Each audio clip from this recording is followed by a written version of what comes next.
The lock is bolted, the doors are shut. The comforting silence of your own home wraps around you like a blanket. You're safe, right?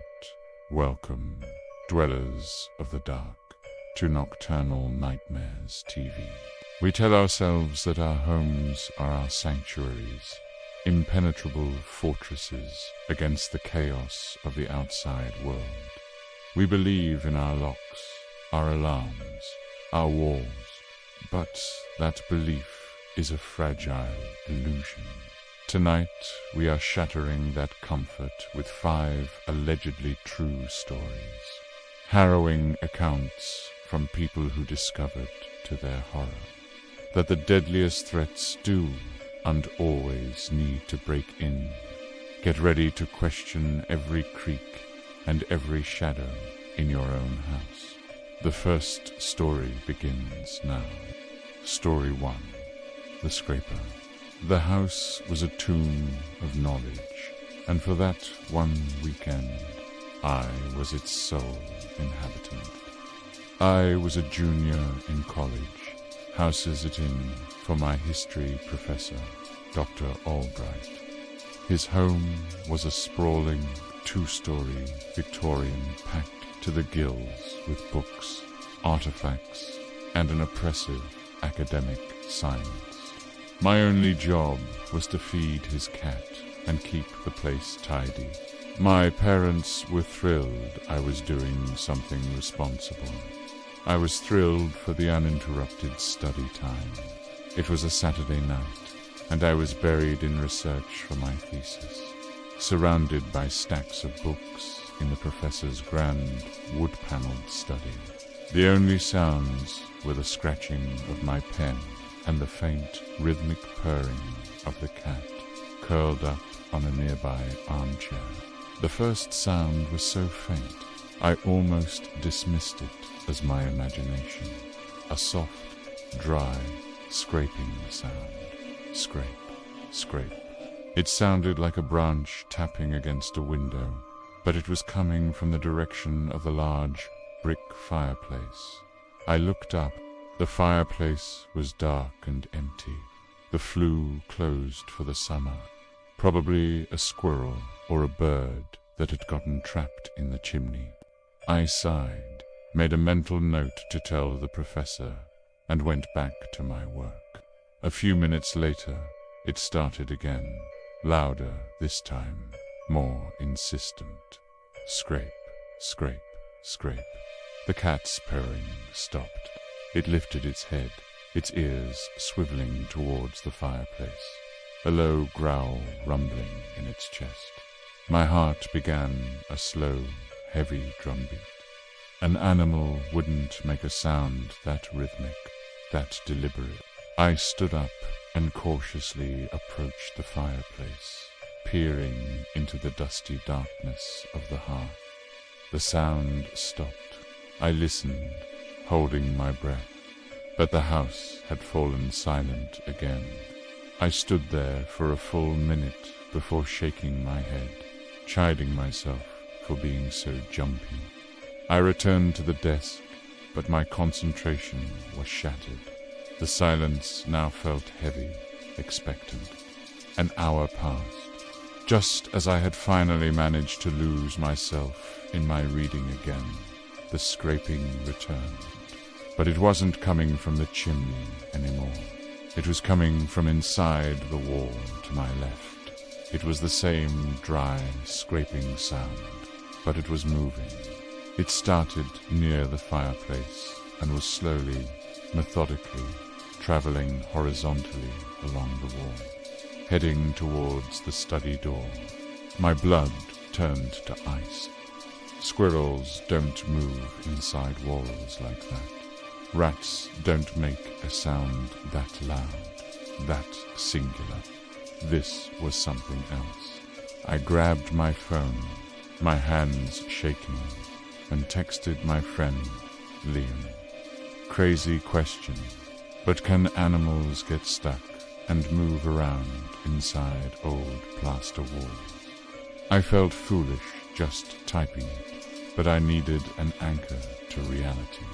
a dose of rational, outside perspective. His reply came a moment later. LOL. No, dude. That's how every horror movie starts. Get out of there. I let out a shaky laugh, but his words did nothing to calm my nerves. The scraping stopped. Again, the profound, unnerving silence. I sat there, frozen, straining to hear anything. Nothing. Maybe it was over. Maybe the thing, whatever it was, had found a way out, or had simply settled for the night. I tried to focus on my work, but my eyes kept darting to the wall, to the door. The cat remained a tense, furry statue on the chair, its gaze fixed on the space where the sound had last been. Another hour crawled by. The silence remained unbroken. I finally allowed myself to relax, the adrenaline slowly draining away, leaving me exhausted. I decided to call it a night. I stood up, stretched, and gathered my books. As I turned towards the study door, my heart stopped. The scraping had started again. Not in the chimney, not in the wall. It was coming from the door itself. A slow, deliberate scrowl-ape of something being dragged down the heavy oak, and it was on my side of the door. I stared, paralyzed by a terror so profound, it felt like it was turning my bones to dust. A thin line of plastered dust began to trickle from a tiny crack near the top of the doorframe, as if something was applying immense, steady pressure from within the wall. The scraping continued, a sound that was no longer just a sound, but a statement, a promise. The thing in the wall hadn't been trying to get in the house. It had been in the house the whole time. It had been moving through the dead spaces, the forgotten cavities between the walls. And all night long, it hadn't been trying to get in.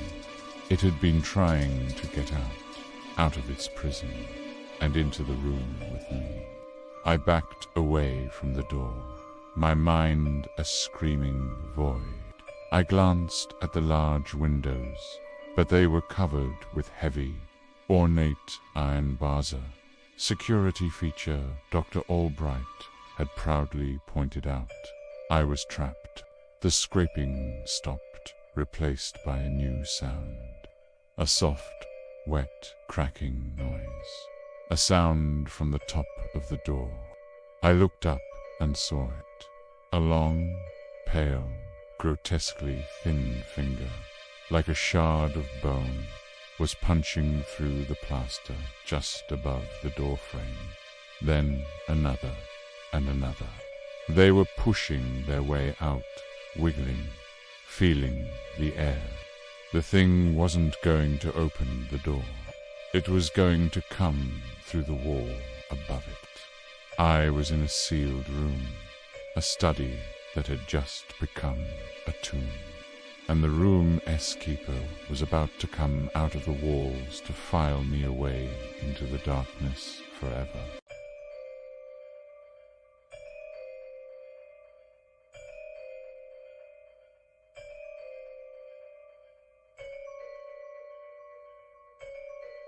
Story 2. The eavesdropper. The walls in my new ground floor apartment were paper thin. I learned this on my first night, when I could hear my upstairs neighbor's quiet, mournful cello practice and the muffled dialogue of the sitcom my next-door neighbor was watching. It was a minor annoyance, the price of cheap rent in a crowded city. I had just moved in, 1,000 miles from my family, and the background noise of other lives was, in a strange way, comforting. It made me feel less alone, but that feeling of comfort curdled into a cold. specific dread on a Tuesday night. I was on the phone with my mum, pacing around my small living room, recounting the mundane details of my new job. It was a long call, the kind that meanders through family gossip and gentle reminders to eat more vegetables. About an hour in, I noticed a strange echo on the line. I could hear my own voice, but it was faint, distorted, and delayed by a fraction of a second, like a bad long-distance connection. "Mum, is my voice echoing on your end?" I asked, annoyed. "A little bit, honey," she said. "Sounds like someone's whispering along with you. It's weird." We tried to ignore it, but the echo persisted, a faint, sibilant mimicry of my own words. We finished our call, and I hung up, relieved to be off the crackly line. I stood in the quiet of my apartment, the silence a welcome relief. But the whispering didn't stop. It was still there, a dry, rustling sound, and it was coming from the large air vent on the wall near the floor. It was a perfect, distorted replay of the last sentence I'd spoken to my mum. "Love you too. Talk to you Sunday." My blood ran cold. I knelt by the vent, my ear pressed against the cold metal grill. The whispering was clearer now, a garbled, looping recording of my conversation. It sounded like it had been recorded on an old, cheap tape recorder, the words warped and stretched. This wasn't a phone problem. Someone had been listening to my conversation. Someone was in the vents. I scrambled to my feet, my heart hammering. My apartment building was old. The ventilation system a connected labyrinth of sheet metal. The sound could be coming from anywhere, from any one of my neighbors playing a sick, elaborate prank. I spent the rest of the night in a state of high alert, flinching at every creak, my ears straining to hear the whispers again. But there was only silence. The next day, I tried to rationalize it. Maybe the sound had traveled from another apartment in a strange way. Maybe I was just tired and paranoid from the move. But that night, as I was watching TV, I heard it again. Not my voice this time, but the muffled dialogue from the show I was watching, whispering back at me from the vent, delayed by about 10 seconds. It was a real-time echo. Someone was actively listening right now, and they were broadcasting it back to me. They wanted me to know they were there. The game continued for 3 more nights. It was psychological torture. I would stay completely silent, and the apartment would be quiet. The moment I made a sound, cleared my throat, turned a page in a book, spoke to my cat, the sound would be mimicked, and whispered back at me from the vent a few seconds later. I was a prisoner in my own home, terrified to make a sound. I called the landlord, but he was dismissive, telling me old buildings made strange noises, and that I should just ignore it. On the 5th night, I couldn't take it anymore. I had to know. I had to see. The vent grill was held in place by 2 simple screws, palmed with a screwdriver and a flashlight. My hands shaking, I removed it. I peered into the dark, dusty shaft. It was empty. The whispering had stopped the moment I'd picked up the screwdriver, as if it knew what I was doing. I swept my flashlight beam as far as it would go down the shaft. Nothing. Then I had another thought.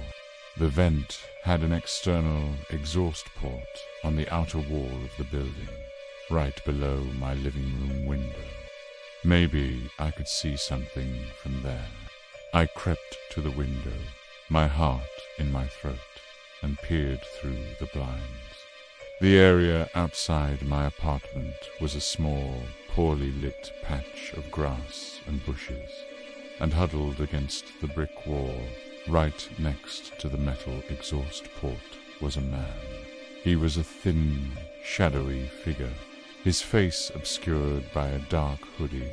He was holding something up to the vent, a small, black listening device. A wave of mingled relief and fury washed over me. It was just some creep, some pervert. I was about to call the police when I saw his other hand, and what I saw made the air freeze in my lungs. In his other hand, he was holding a second device, a small walkie-talkie-like object, which he held up to his own mouth. He wasn't just listening, he was speaking into the second device, whispering, and as I watched, horrified, I realized the terrible truth. He wasn't recording me. He was listening with one device and mimicking me in real time into the other, broadcasting his distorted, whispering replica back into my apartment through the very same vent system. This wasn't a passive act of eavesdropping. This was a performance, a sick, interactive game where he was the puppeteer and I was the terrified, unwilling star. He didn't just want to listen to my life.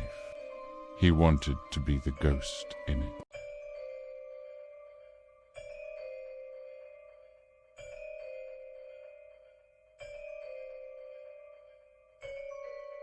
Story 3.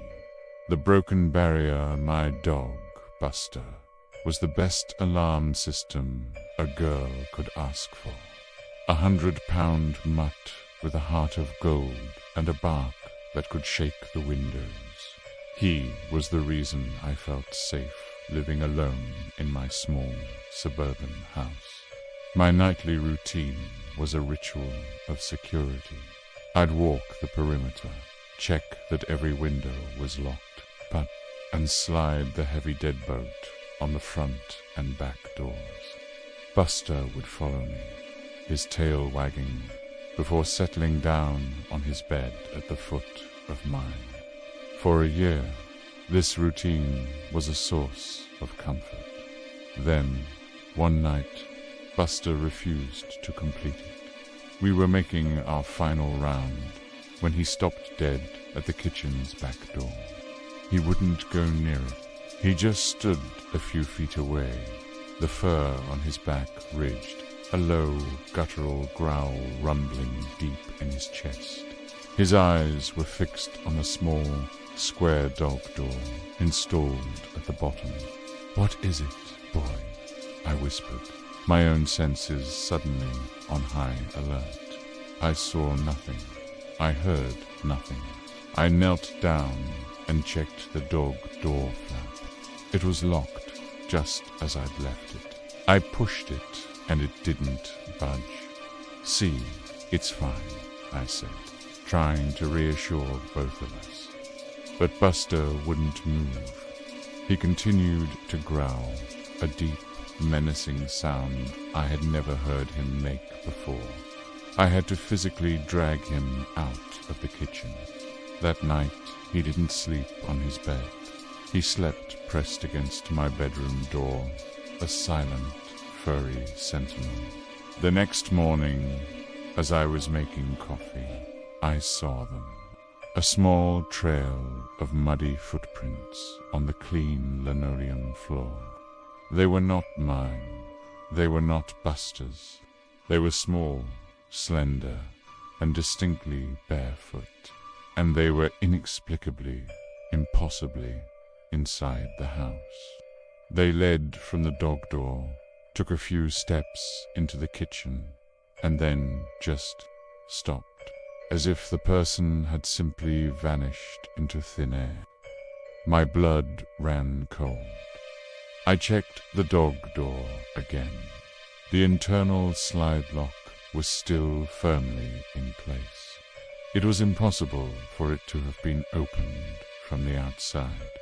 I scrubbed the footprints away, my mind racing, trying to find a rational explanation. Had I tracked them in myself yesterday? Had a neighbor's kid somehow gotten in while I was in the yard? Every explanation felt thin, flimsy.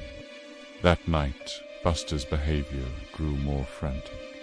He barked and snarled at the dog door, throwing his body against the back door as if trying to keep something out. My fear was now a living, breathing thing.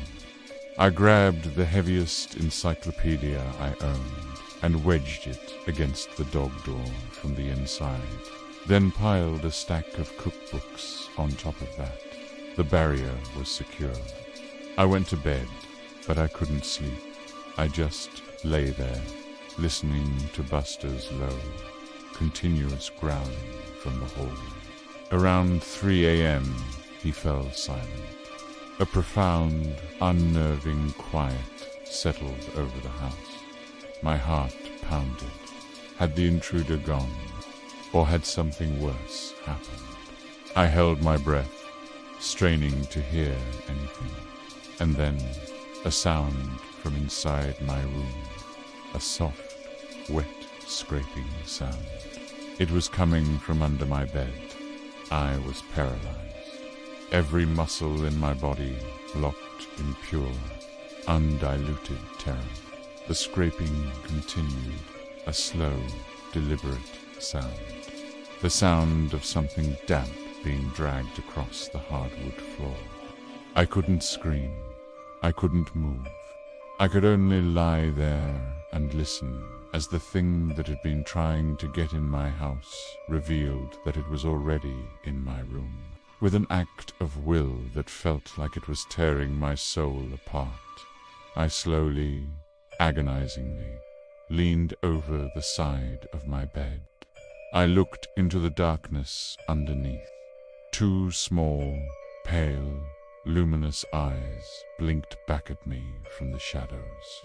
They were large, round, and utterly devoid of any emotion. They were not human. A hand, small and thin and caked in mud, slowly emerged from under the bed. It wasn't a threat. It wasn't reaching for me. It simply uncurled its long, slender fingers and placed a single, muddy, 5-pointed maple leaf on the floor beside my bed. A gift, an offering. I finally understood. The footprints, Buster's terror. This thing hadn't been trying to get in through the dog door. It had been using it to come and go as it pleased. A secret entrance into my safe, secure home. It had been sleeping under my bed every night, a silent, hidden roommate. My nightly ritual of locking the doors, of checking the windows, had been a meaningless charade. The barrier I had so carefully constructed was a joke. Blocking the dog door tonight hadn't kept it out. It had only locked it in my house, locked it in my room with me. The last thing I saw before I fainted was the small, muddy hand slowly retracting back into the darkness, leaving its lonely, terrifying token behind on the floor.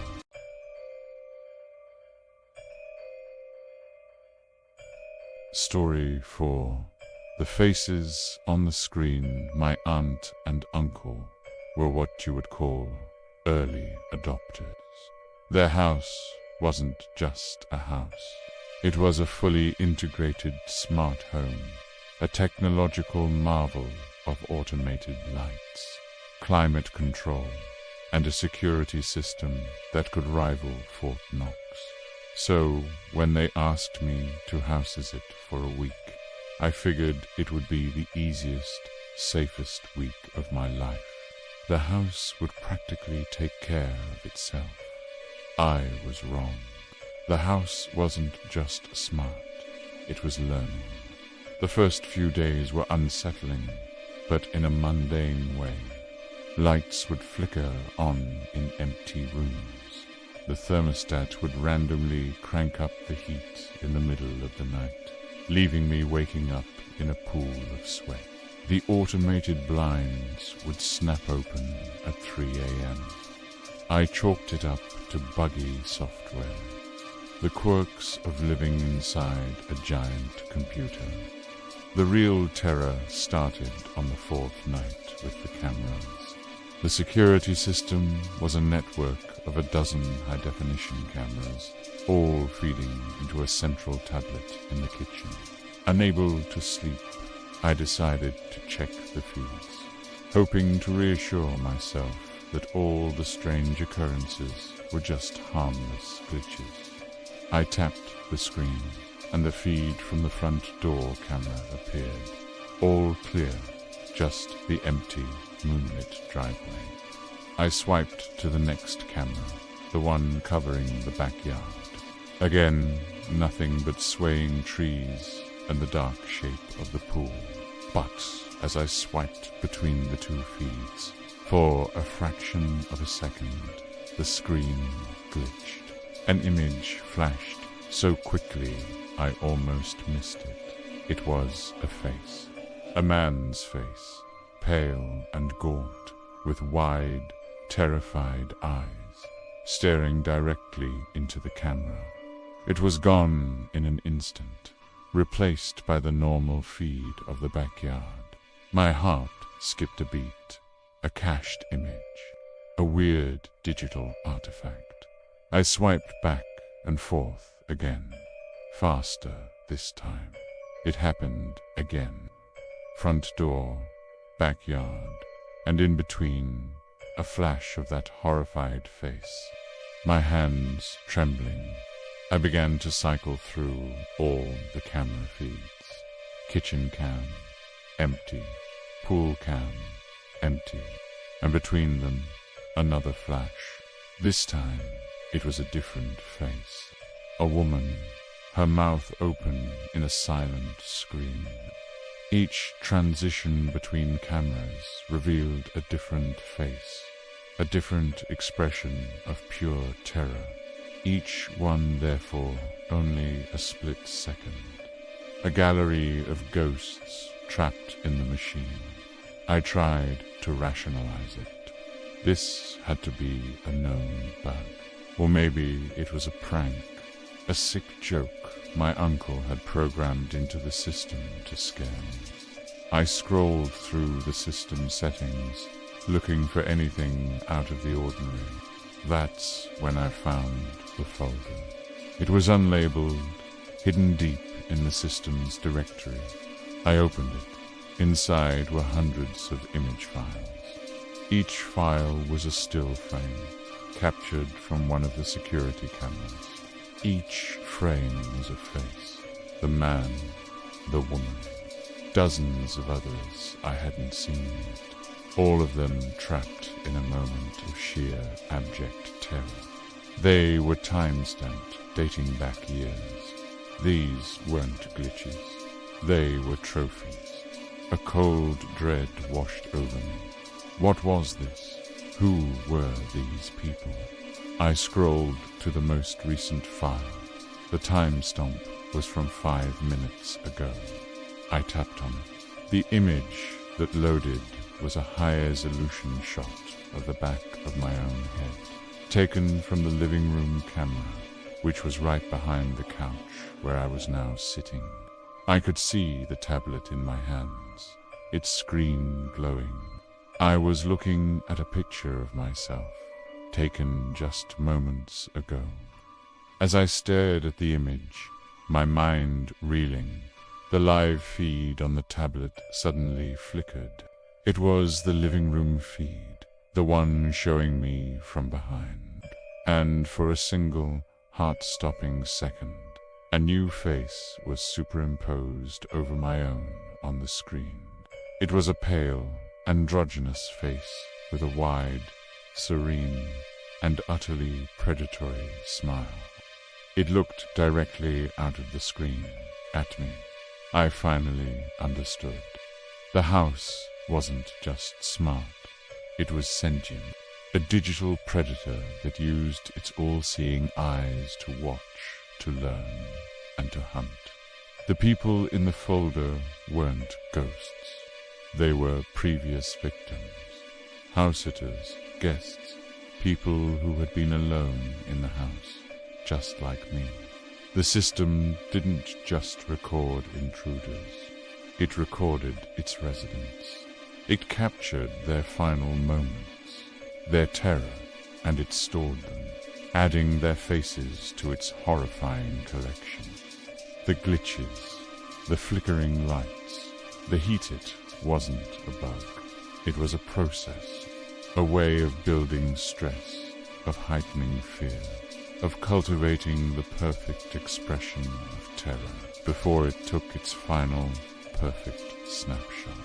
And it had just taken a picture of me. I was the next exhibit in its digital museum of fear.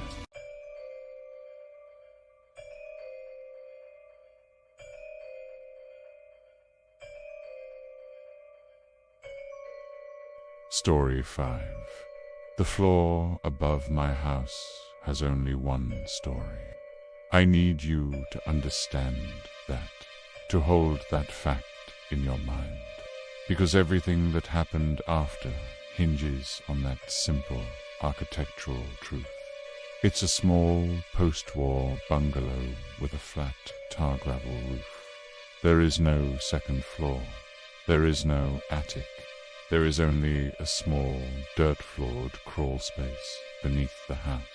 So when I was lying in bed one night, reading, and I heard a heavy, solitary footstep on the floor directly above my head, my world began to unravel.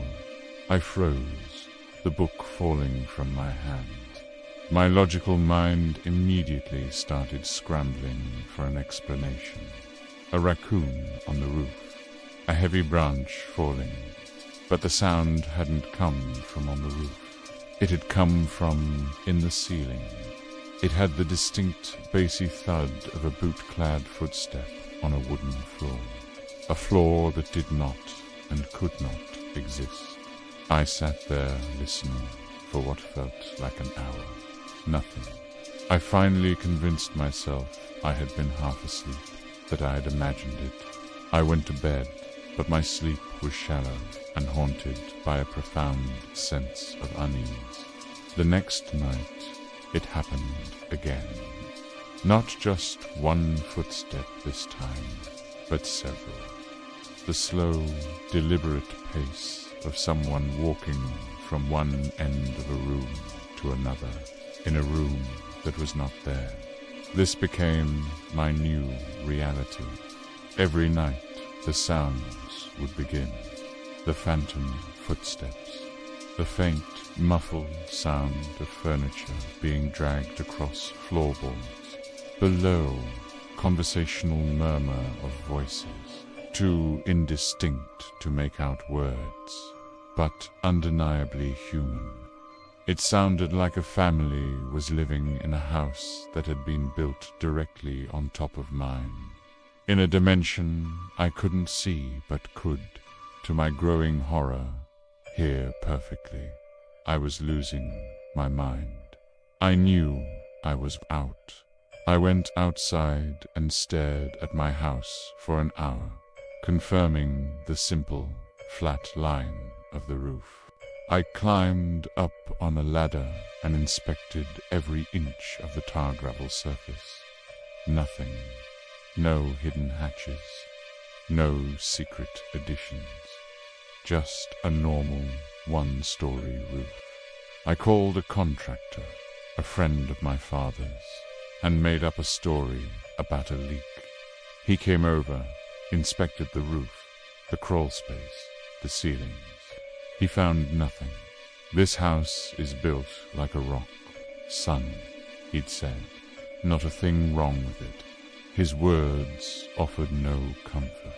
They only confirmed that I was alone in this impossible, auditory nightmare. Desperate for proof, I bought a high-sensitivity audio recorder. I placed it on my nightstand and let it run all night. The next morning, I played it back, my heart pounding, and there it was. Faint but clear, the footsteps, the dragging, the murmuring voices. I wasn't crazy. It was real. For a month, I lived this way, a terrified eavesdropper on a family of ghosts, or phantoms, or whatever they were, who lived in the impossible floor above. The sounds became a strange, terrifyingly domestic routine. I could hear their muffled arguments, the faint sound of a child crying, the low hum of what sounded like a television. I was the unwilling neighbor to a haunting that defied all the laws of physics. Then, last night, the routine shattered. Around midnight, the usual murmuring escalated into a frantic, panicked shouting. I heard a woman scream, a sound of pure terror that was chillingly clear, despite being muffled by the ceiling. It was followed by a heavy, sickening crash, like a large piece of furniture being splintered. Then another sound, a wet, tearing noise that went on for what felt like an eternity. And then silence, a silence more complete and terrifying than any of the sounds that had preceded it. I lay in my bed, frozen, for the rest of the night. It was over. Whatever drama had been playing out in the phantom house above me had reached its horrifying conclusion. I felt a strange, guilty sense of relief. Maybe now, finally, I would have silenced. Maybe now they were gone, just as the sun began to rise. A new sound started. A soft, rhythmic drip, drip, drip it was, coming from the ceiling, directly above my bed. I sat up and looked. A small, dark, ugly stain was beginning to form on the white plaster. It was the size of a coin, but it was growing. As I watched, a single, thick, dark red droplet formed on the surface of the stain, hung there for a long moment, and then fell, landing with a soft pat on my white comforter. I stared at the drop of blood, my mind finally, completely breaking. The barrier was broken. The thing that had silenced the family in the impossible house above was still there, and now it was leaking through. The horror wasn't just that there was a family living on a floor that didn't exist. The horror was that something had just happened to them, and now it was coming down. A scraper in the walls, an eavesdropper in the vents, a creature under the bed, a collector in the cameras, a horror from the floor above. 5 different stories, 5 different homes, but they all share one chilling thread. The terrifying vulnerability we feel when our sanctuary is violated. We believe we are safe when we are home alone. But these accounts serve as a grim reminder that safety is never a guarantee. It is a fragile illusion, easily shattered by a sound you can't explain, or a presence you can't see. What about you? Have you ever been home alone and experienced something you couldn't explain? A footstep where there should be none, a whisper from an empty room. Share your own unsettling encounters in the comments below. Remember to check your locks. Not that it will necessarily matter. Good night.